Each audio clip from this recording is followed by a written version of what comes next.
नमस्कार. आजची बातमी. भुशी डॅमच्या एका धबधब्यात एक कुटुंब वाहून गेलं. हा थरारक व्हिडिओ पाहताना खूप वाईट वाटले.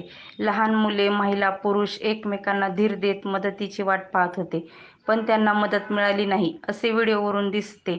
मौज मजा मस्ती करा, पण जीवघेणी नको.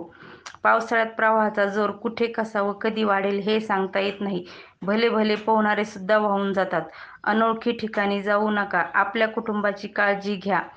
जीवन अनमोल आहे.